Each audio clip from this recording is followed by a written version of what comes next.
বন্ধুরা, আজ বিশ্ব শ্রমিক দিবস, পহেলা মে।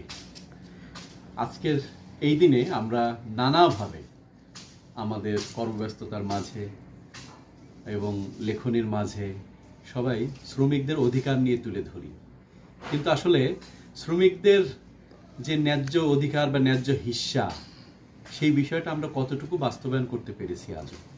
যদি সত্যি আমরা আল কুরআন অথবা আল হাদিসের যে ভাষ্য, সেই আলোকে যদি সত্যি শ্রমিকদের হিস্সাগুলো বুঝে দিতাম, তাহলে হয়তো শ্রমিকরা তাদের ন্যায্য অধিকার ফিরে পেত। দেখেন, কবিরা তার কবিতায়, শিল্পীরা তার কণ্ঠে, রাষ্ট্র তার চিন্তা চেতনায়, সংবিধানে শ্রমিকদের অধিকার তুলে ধরার চেষ্টা করেছে। কিন্তু বাস্তবায়ন কতটুকু হয়েছে?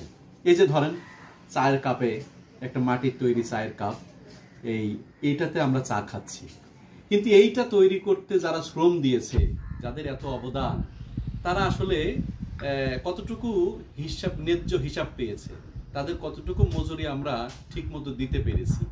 আমরা হয়তো ঘরের প্রসাধনী হিসেবে এটা ব্যবহার করছি, শৌখিন হিসেবে ব্যবহার করছি, চা খাচ্ছি এবং এটা মানুষকে আপ্যায়ন করছি, কিন্তু তাদের কথা কতটুকু স্মরণ করতে পারছি। আসুন আমরা শ্রমিকদের জন্য শুধু বক্তব্য নয়, শুধু লেখনই নয়, শ্রমিকদের পাশে থাকি, তাদের কথাগুলো শুনি। অন্তত যদি তা নাও পারি, তাহলে তাদের দিয়ে যখন কাজ করাবো, তাদের ন্যায্য হিসাবটুকু যেন বুঝে দিই।